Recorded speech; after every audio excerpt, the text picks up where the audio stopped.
बहुत शुक्रिया, बहुत शुक्रिया. चलो चलें. चलो चलें, let's go. आगे चलें. Very good. So now you are going back from Pakistan, and we will definitely miss you. So tell us about your stay in Pakistan. How was that? Well, it's right, Hamid, that you've started with the cricket. Because, the cricket is cricket. Everyone loves cricket. And I think I said in that first, interview, it's in our blood. Hamare hoon mein hai. But it represents so much more. And every day in my job here, it has come back to one thing. And that is the relationship between the two countries. Because, you know how I've said, hum ek saath hain, UK-Pak dosti hain. Pakistan और बरतानिया के ताल्लुकात बहुत मजबूत है. It's big, it's ahem, it's important. And it's those people-to-people ties. Everyone I meet says, oh, London, it's like my second home. Oh, my friends there, my cousins there, the time I spent there. And for me, actually, as ambassador, it's been a privilege to do this job because you are protecting that relationship, you're curating it. And there are very, very few countries in the world that have that depth of understanding of each other. It doesn't mean we always agree. My job is not to be a cheerleader for Pakistan, it's to advance British interests. But it's meant that I've always had that sense of a deep connection between our two countries. And that's what I will take away with me. So you recently summarized your stay in Pakistan by narrating your thoughts from A to Z. And you wrote, as I prepare to leave, I will tweet alphabetically for 26 days to highlight the best of my experiences and work in this khoobsurat country. And A is for airlines. Yes. Why? Because those people-to-people links don't work unless people can fly. And we got British Airways cemented in their schedule here, flying to Lahore and Islamabad, Virgin Atlantic, another airline coming here for the first time. And that then allows the people to travel, the tourists, the trade, the cricketers to travel. Everybody benefits when those air links are strong. That's why it was such an important development. And B is for the business. Business. So I think you want a British High Commissioner not sitting here talking about Afghanistan, about security, important though those issues are. The big story in this town, in this country, and across the world at the minute is the economy, economic growth. Our part in that should be bringing jobs, bringing investment, bringing that economic growth. And if I may, as I leave Pakistan, one of the things I would most like to see is more consensus around the hard and difficult steps needed for economic reform. This is too important to leave to different sides to play politics with. The economy is absolutely vital, and for our part as friends and partners, bringing business investment should be a key part of what you expect me to do. And there was a donors conference in Geneva. Yes. Yesterday you also made some tweets. So what do you see the future of Pakistan?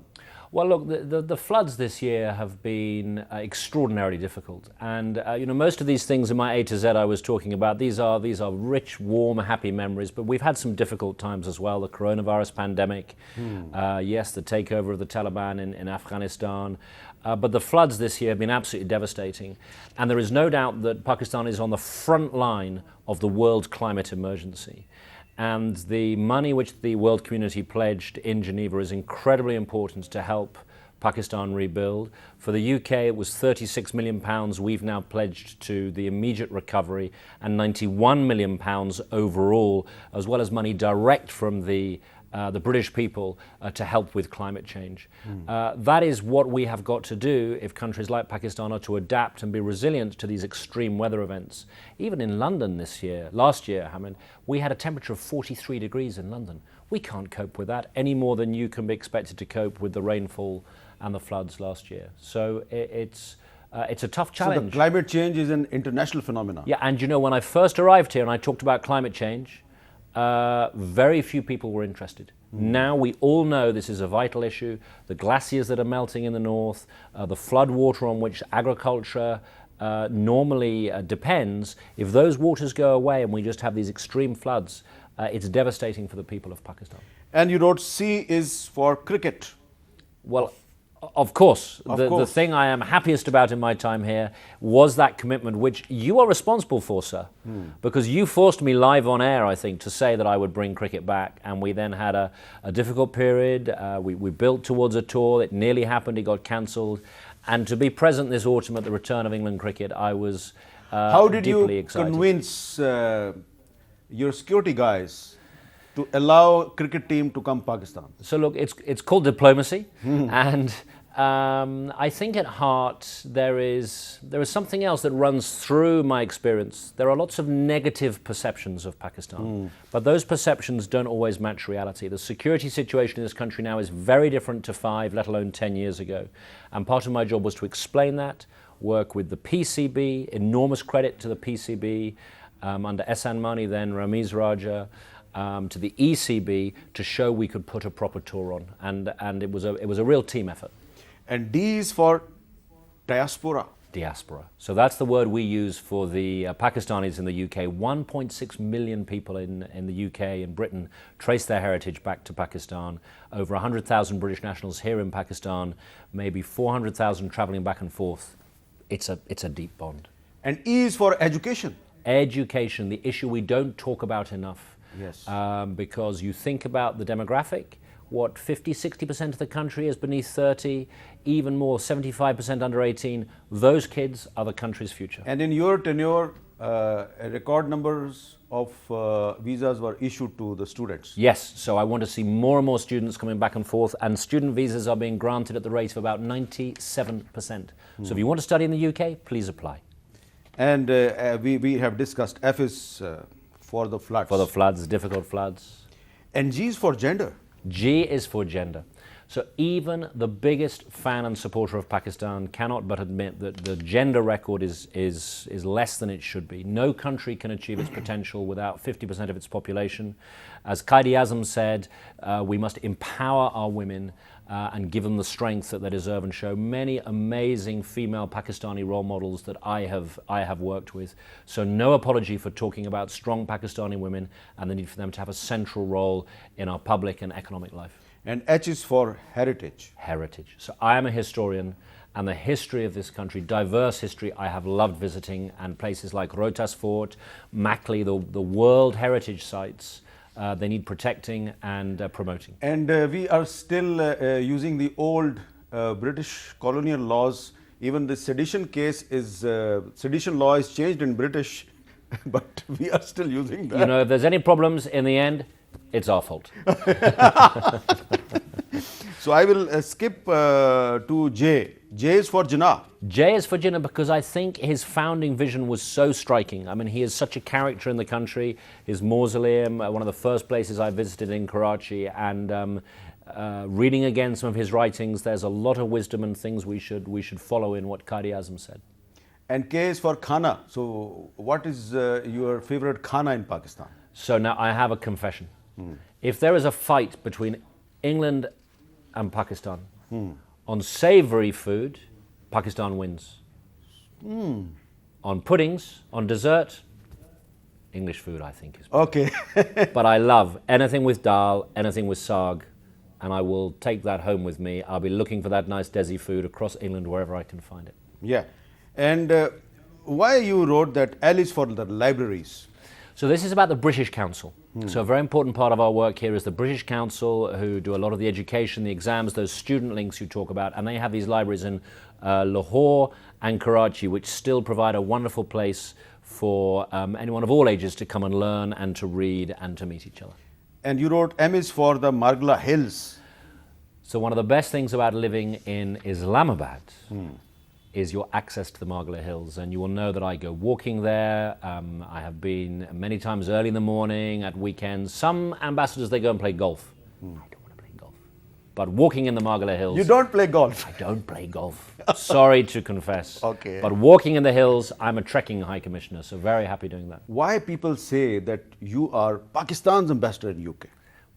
Well, this is dangerous because it might mean that I get sacked for not doing my job. As I said a moment ago, my job is not to be a cheerleader, but if I see things in those perceptions that are wrong, I think it is my job to call it out. Yeah. And it's because of those people ties we've been talking about, the diaspora, that it's as easy to do my job in Manchester and Bradford and Leeds as it is here. And I do feel strongly that that need to be an advocate. I've said publicly that although this week I will stop being an ambassador to Pakistan, I will become an ambassador for Pakistan. I'm going back to a job at HQ in London. Wherever I am in the world, I will be watching, following, and keeping in touch with my friends here. And that's why you try to sensitize Pakistanis on certain important issues, like you wrote, P is for population. Population. So a bit like the education, the girls' education, it's one of those things where if we don't address it, it's so foundational, the population is growing fast, so I think no apologies for talking about family planning, about contraception, about population growth, because with 220 million people, if that doubles by the middle of the century, the pressures on the country will be even greater. And Q is for Qawwali. You like Qawwali? Qawwali, it is very distinct. So if you're here and you're getting to know Pakistani music, I had an evening with Rafa Fateh Ali Khan, amazing performer, lots of music in Can in you UK. sing some Qawwali? Absolutely not. Absolutely No, not. I've already danced. Absolutely I've not. already danced on TV for cricket. Okay. Singing would be a step too far. But I also needed a cue, and it was the only cue I could think of. So. Okay. And R is for rubbish. So this is an interesting one. I picked up this rubbish in the Margala Hills, and it was quite spontaneous. It wasn't planned. Your country is bahut khubsurat. The landscapes, the hills, the rivers. And when you go to these places and you see plastic bottles, leftover lunches thrown away, it really saddens me. A small effort by everybody, and you can keep the country high clean. Commissioner साहब कह रहे हैं कि तफरीही मुकामात और ख़ास तौर पे मार्गला हिल में जब आप सैर करने के लिए जाते हैं तो बराए करम वहाँ पे कूड़ा क्रिकेट ना फैलाया करें प्लीज़. ये गंदी हरकत है, ये काम मत किया करें. And Y S is for skiing in the Swat. So this was an extraordinary experience, and the mountains, I love the mountains, and the mountains, the north as well. There's more ice in Pakistan than anywhere else in the world outside the polar regions. And very early in my time, I got to go to the beautiful Swat Valley, to Malam Jabba, where I did some skiing, and it was a wonderful experience. And I will jump to Z. Z is Zindabad. Pakistan, UK, Dosti, Zindabad. Okay, so that is your conclusion. That is my conclusion. I think our relationship is if you like, non-discretionary. And like good friends, we must listen to one another, talk to one another. I'm not saying these are easy times. They're not an easy time in geopolitics. For all this positive stuff we've talked about, as I say, there have been some real challenges I've worked on in my time here. And that is where countries need to reach out and talk to one another, not move away and go to the edges. It's why diplomacy, I think, still is very important.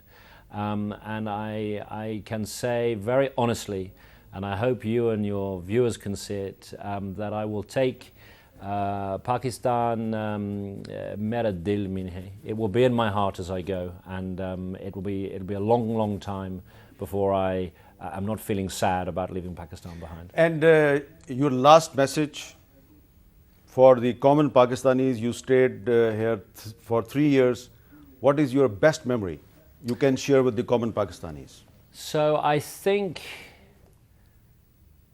if there is one memory, it will be the national anthems being played at the start of the first test match in Rawalpindi. Because it was a coming together.